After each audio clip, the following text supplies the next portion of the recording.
Merci Madame la Présidente, merci Monsieur le Président. Je commencerai par remercier d'abord le comité d'organisation et principalement Madame Docteur Chiche Alami pour m'avoir associé à cette réunion assez importante que souhaitent toujours les membres de l'ASMN. Ils souhaitent toujours travailler avec MG Maroc et maintenant ça se concrétise et on va aller vers l'avant, Inch'Allah. Bien, le titre qu'on m'a proposé, le comité d'organisation, c'est les 1000 premiers jours de la vie, nutrition, microbiote et maladies non transmissibles. Vous ne trouvez pas que c'est assez large, très très très long. Chaque thème doit avoir 2, 3, 4 heures de discussion minimum. Mais moi j'ai essayé, c'est pour cela que je vous dis ça, j'ai essayé un petit peu d'accélérer les choses, donc tenez-vous bien parce que parfois je vais accélérer, parfois je vais ralentir. Bien, d'abord j'ai assisté une fois ailleurs, à l'étranger, à une conférence sur les 1000 premiers jours. Et j'ai aimé cette image que vous voyez là. Le starting block, c'est la chose qui permet aux athlètes de faire un bon démarrage et pour arriver, parce qu'ils arrivent tous, c'est des athlètes de haut niveau, mais il y en a qui n'arrivent pas. Donc, le starting block que vous voyez là, il permet donc un bon démarrage. Et plus que ça, quand ils arrivent, par exemple, le marathon, etc., à la fin, il y a des choses qui arrivent brusquement si on ne fait pas un bon régime alimentaire, comme le régime, par exemple, dissocié scandinave, comme. Et donc, ça a des buts pour garder la performance jusqu'à la fin. C'est ça notre vie.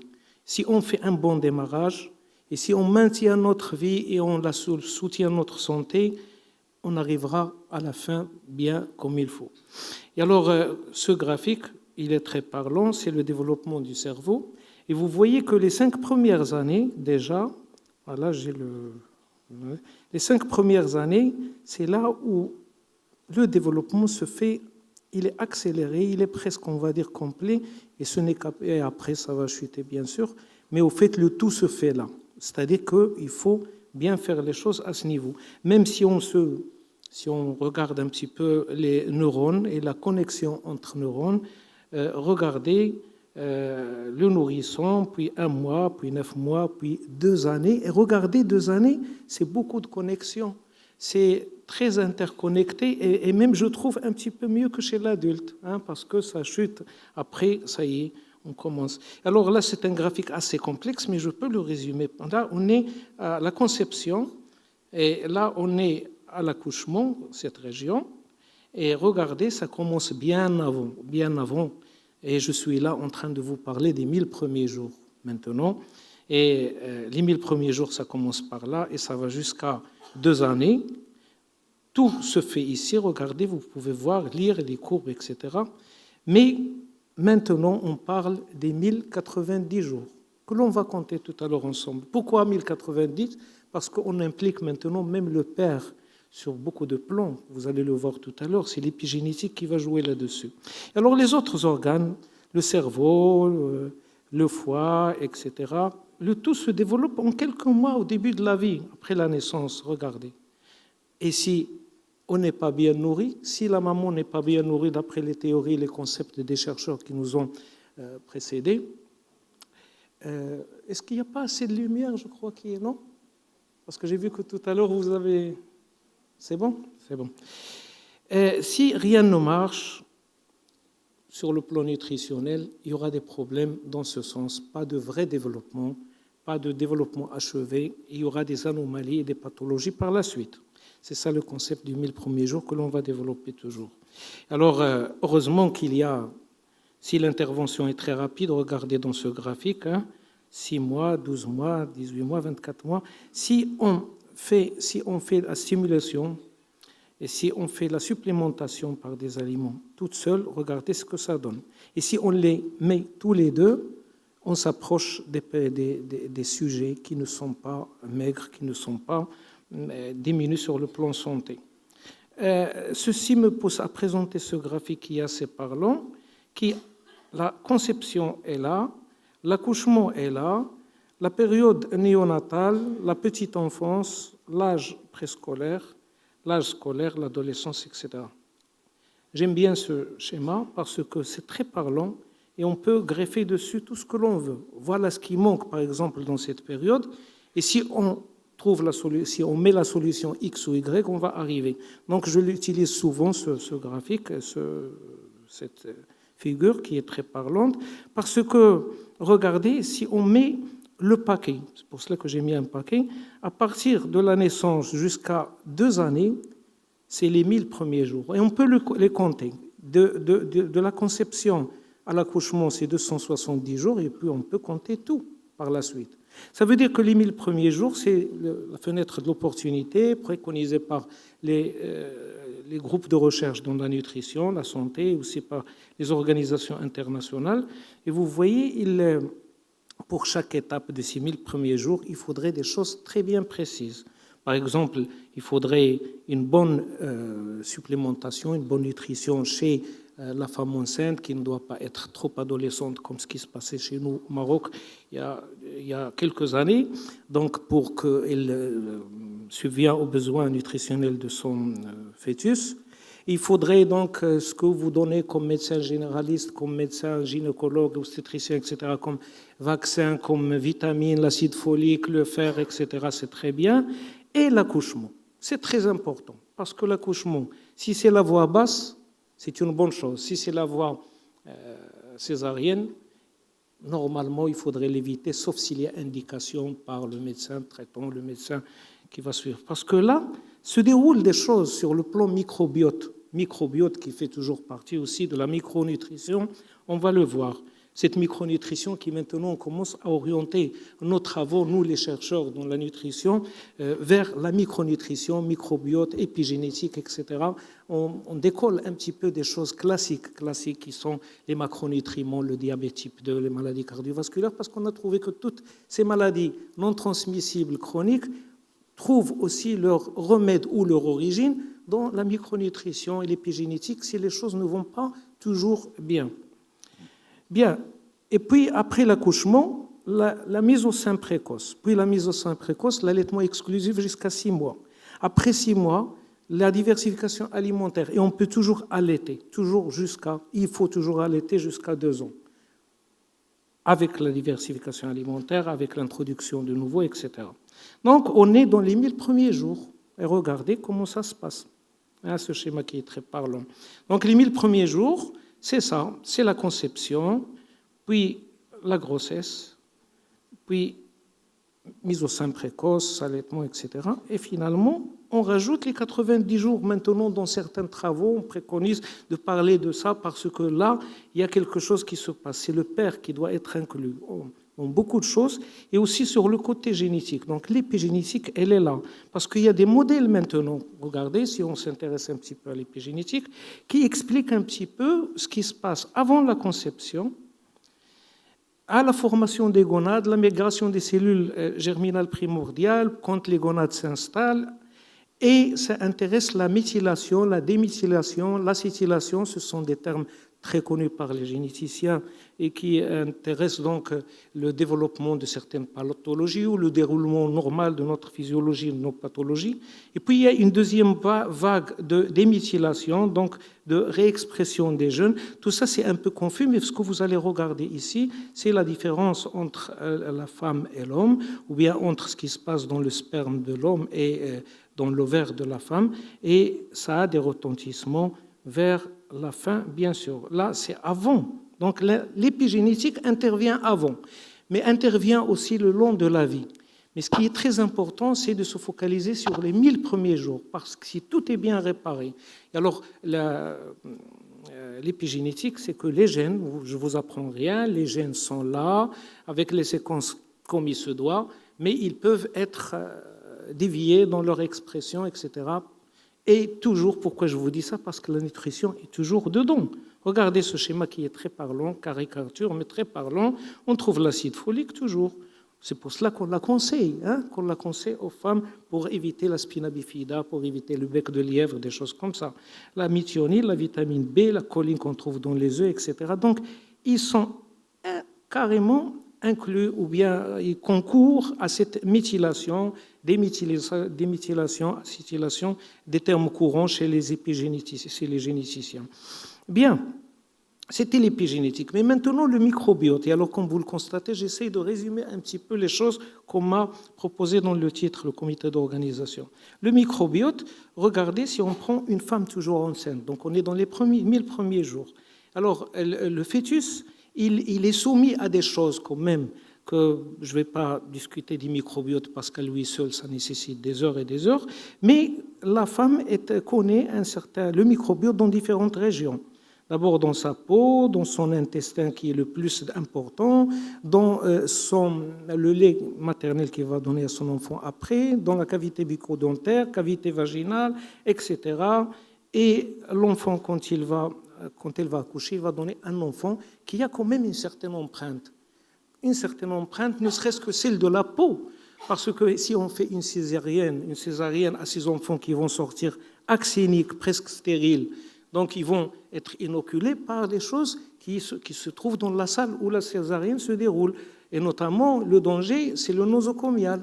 Alors que si la femme accouche par voie normale, par voie basse, elle va transmettre à son enfant quand même une certaine empreinte génétique, on va dire. C'est un peu comme l'empreinte digitale que nous avons, que chacun a et n'a pas.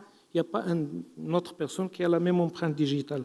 Donc, l'enfant, quand il sort axénique, il doit sortir par la voie vaginale. Maintenant, aux États-Unis et dans d'autres pays qui nous ont devancés dans beaucoup de choses, alors, la femme, quand elle subit la césarienne, il y a le professionnel qui travaille dessus, met une gaz stérile dans le vagin de la femme qui accouche, par voie césarienne cette fois-ci, et à la sortie, ils vont badigeonner cette petite gaz stérile sur la figure, etc. C'est pour démarrer le bon microbiote hérité de la maman cette fois-ci et aussi du père, pourquoi pas.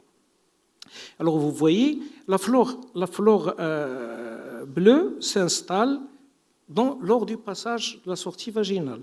Et à ce moment-là, commence à se développer le microbiote. Donc, je vous apprends pas beaucoup de choses, vous connaissez déjà ça. Et ça a la valeur d'une empreinte digitale.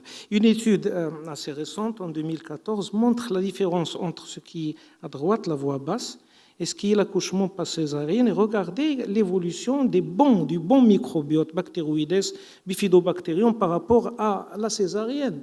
Donc, ça laisse penser à beaucoup de choses. On peut se poser des questions, et nous, en tant que chercheurs, j'aimerais bien discuter avec vous en tant que praticien, est-ce que la césarienne est toujours valable ?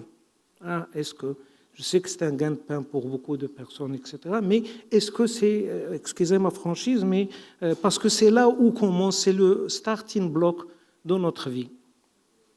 Alors là, pour vous faciliter la chasse, vous allez la tâche, excusez-moi, des flèches bleues, des flèches marron, etc.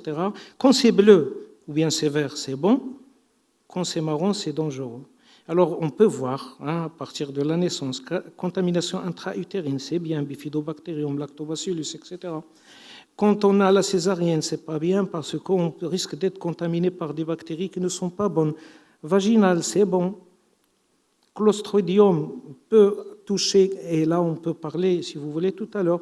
Et finalement, l'allaitement maternel, il est bon parce qu'il est riche en bifidobactéries, etc.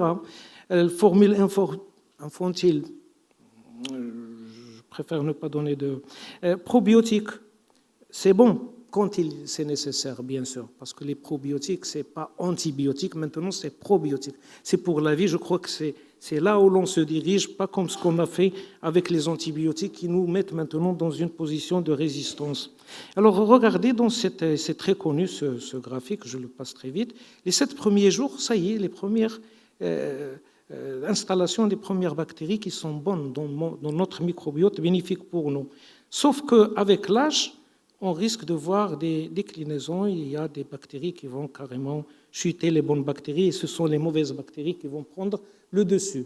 C'est pour cela qu'un conseil, il faudrait choyer, il faudrait entretenir, soutenir son microbiote grâce à une bonne alimentation et pas seulement grâce aussi à une activité physique. Les conseils qu'on trouve toujours, activité physique, bien dormir, prendre de l'eau, fruits, légumes, le bio, etc. Tout ça, c'est valable pour le microbiote. Pourquoi ? Parce que déjà les problèmes qui sont reliés à la nutrition, on les voit quand on est obèse, body mass index, c'est-à-dire l'indice de masse corporelle, les acides gras polyinsaturés, la macronutrition, la micronutrition et la phytochimie, phytothérapie, si on peut dire dans la suite. Les choses qui sont liées à la non-nutrition, c'est le stress, la médication, les toxines, la cigarette, etc. Et ça fait que cette femme aura un mauvais microbiote et le transmettra à son enfant. Bien sûr, parce que de elle, personnellement, ce qui va dépendre, c'est l'exercice qu'elle fait, c'est l'âge, c'est ce qu'elle a hérité génétiquement et les infections, etc. Bien, ce microbiote, le bon, quand on l'hérite, ou le mauvais, il nous suit jusqu'à la fin de nos jours. Et si jamais notre maman qui nous a donné naissance, ou si nous n'allons pas entretenir notre microbiote, pas parce que nous vivons une pauvreté, fatigue physique, réponse immunitaire défectueuse, beaucoup de choses, accidents, chagrin, etc. Les conséquences, c'est la dysbiose. On n'est plus dans un état de eubiose, qui est un bon microbiote, mais de dysbiose. Et cette dysbiose, c'est... si vous voyez, là, c'était une séquence de film animé. Vous voyez cette fumée, on va dire, à gauche, à droite, qui est rose. C'est comme si un tsunami de mauvaises bactéries va prendre le dessus sur les bonnes bactéries. Là, nous sommes sur les cellules intestinales, l'épithélium intestinal, et là où il y a notre bon microbiote, et quand il est affaibli, il sera envahi et remplacé par le mauvais microbiote, les mauvaises bactéries, les bactéries méchantes. Et à ce moment-là, on se trouve déjà face à beaucoup de maladies qui ont été recensées dans plusieurs travaux. Par exemple, ce travail qui s'appelle « Nous avons tous besoin du microbiote ». C'est magique, la deuxième édition, c'était le microbiote, c'est magique, c'était je crois en 2014. Et regardez l'acné, les allergies, l'ulcère, l'eczéma, les mycoses intestinales, le stress, turista, vaginose, etc. Et la liste est encore longue. Maintenant, le microbiote qui était de quelques espèces qu'on connaît il y a 8 ans, 400, 500 espèces, maintenant on est à plus de 2000 et même peut-être plus. Et même les publications, ils sont en flèche beaucoup. Tout le monde s'y met maintenant. Et qui sait qui a donné une bonne idée sur le microbiote, c'est l'INRA de France grâce à un projet qu'elle a démarré en 2008, recensant le différent génome. Heureusement qu'il y a les probiotiques quand il y a ce genre de problème. D'accord, donc je vais aller directement à la fin, parce que j'allais parler de l'obésité un petit peu, qui débute aussi les 1000 premiers jours, et ça a été dit par Barker, ce prix, qui a eu un prix d'Urban en 2005. Barker qui, après son concept de programming fœtal, parce qu'il préconisait que quand on est en stress nutritionnel dans le ventre de sa maman, on programme, on inscrit, on mémorise donc ceci et on développe un phénotype économe. Et ce n'est qu'après, à l'âge adulte, quand on trouve une abondance alimentaire, du repos, la sédentarité, que ceci explose. Maintenant, le nouveau concept, c'est origine développementale de la santé et des maladies, qui a reçu un consensus mondial, et un manifeste a été signé par 15 pays et 15 organisme international, et qui explique un petit peu l'origine de l'obésité. Par exemple, ici, comment on transite d'une sous-nutrition à une overnutrition, à une surnutrition, via la macrosomie, quand la maman est diabétique et obèse. Il y a aussi le rebond adipocytaire qu'on incrimine, mais on n'a pas le temps pour le développer. Il faut éviter ce rebond adipocytaire, parce que les personnes qui ont un rebond adipocytaire précoce vont devenir obèses avec toutes les maladies non transmissibles chroniques après. Il y a aussi quelque chose qui est très important et qui va toucher cette fois-ci aussi le microbiote, c'est les bactéries Gram- qui ont dans leur paroi les lipopolysaccharides et qui vont donc traverser la paroi intestinale et s'agencer avec le récepteur des macrophages et qui vont aller déranger et désorganiser et regarder le foie, les muscles et aussi l'autre tissu adipeux qui est bien, parce que nous avons un bon tissu adipeux autour du bassin, le gynoïde en dessous de la peau, mais dans la cavité viscérale, c'est le plus mauvais, c'est le plus dangereux. Et là, je tire aussi le signal d'alarme sur les femmes qui ont un bon tissu adipeux qui est très bien gynoïde, parce qu'il sécrète l'adiponectine, vers laquelle je vais tout de suite, qui augmente la sensibilité à l'insuline, l'effet aux anti-inflammatoires, il augmente aussi la vasodilatation, le HDL cholestérol, alors que celui-là, le viscéral, il va amener vers le diabète type 2, les maladies cardiovasculaires, augmenter la mortalité par ces pathologies, donc je passe vite aussi. Et puis la dysbiose est incriminée aussi dans l'obésité. On trouve les firmicutes maintenant chez les personnes les plus obèses, ce que vous voyez là. On trouve aussi que la femme, d'après les dernières études, des derniers articles, la femme obèse transmet à son enfant son microbiote, donc il va devenir obèse, alors que la femme bien portante, elle aura des enfants bien portants. Obèses et non obèses, regardez les différences dans leur microbiote, pas variées chez l'obèse, mais très très variées chez la personne normale. Et même on a pris des études toutes récentes, le microbiote des personnes obèses qu'on a donné à des souris axéniques, ils sont devenus obèses, et celui d'un homme normal, la souris axénique est normale. Et même plus d'autres études maintenant montrent qu'une souris obèse, si on la donne, transplantation, si on fait à une souris normale ou bien axénique, il va devenir obèse. La même chose pour la maigreur, l'anorexie même, et la même chose pour la normale. C'est Patrice Cani, professeur Patrice Cani, qui a trouvé maintenant une bactérie qui est très importante, Akkermansia mucinifila, qui doit exister dans les fesses et dans les crottes, si j'ose dire, des personnes pour qu'ils ne soient pas obèses. Seulement, il faudrait qu'elles soient avec un cortège d'autres microbes, pas toute seule. À elle seule, elle ne joue pas le jeu. Il faudrait qu'il y ait un microbiote ami avec cette Akkermansia et qui doivent jouer de concert pour éviter cette... Alors, je risque de terminer maintenant parce que je vais parler maladies cardiovasculaires. Il y a quand on s'alimente trop gras, on développe la triméthylamine, TMA, qui va donc devenir TMAO, oxyde, et qui va se fixer à une archée et qui va donner le méthane comme produit. Mais toutes les études montrent que c'est elle qui est incriminée, regardez, dans les maladies cardiovasculaires et les maladies. Et même la mortalité augmente plus on prend le gras. Alors que faire? Déjà, sur le plan microbiote, maintenant, on est sur la transplantation, réussie à 90%, que vous voyez là. Et aussi, les modalités de traitement de l'obésité, il n'y a pas mieux que l'allaitement maternel lors des premiers jours, mais aussi après, c'est la micronutrition. Il faudrait s'y mettre à la micronutrition qui intervient par différents artifices, aussi bien dans la chirurgie bariatrique, aussi bien quand on veut. Et aussi, sur le plan nutritionnel, je vous conseille le chrome, les microconstituants de la cannelle, du thé, les antioxydants et les oméga 3 parce qu'ils augmentent la lipolyse. C'est l'objectif de tout médecin et de tout diététicien et nutritionniste qui lutte contre la montée de l'obésité, parce que notre objectif, c'est de garder la masse maigre, faire du sport, de l'activité physique, et de diminuer donc la graisse donc par la lipolyse. Ils augmentent ces constituants nutritionnels que vous voyez là, la sensibilité à l'insuline, la lipolyse, l'insulinorésistance, ils la diminuent avec la lipolyse, la lipogénèse. Et il faudrait garder, oui, je termine, il faudrait garder la dose et la durée, au moins 3 mois, et pour chacune sa dose.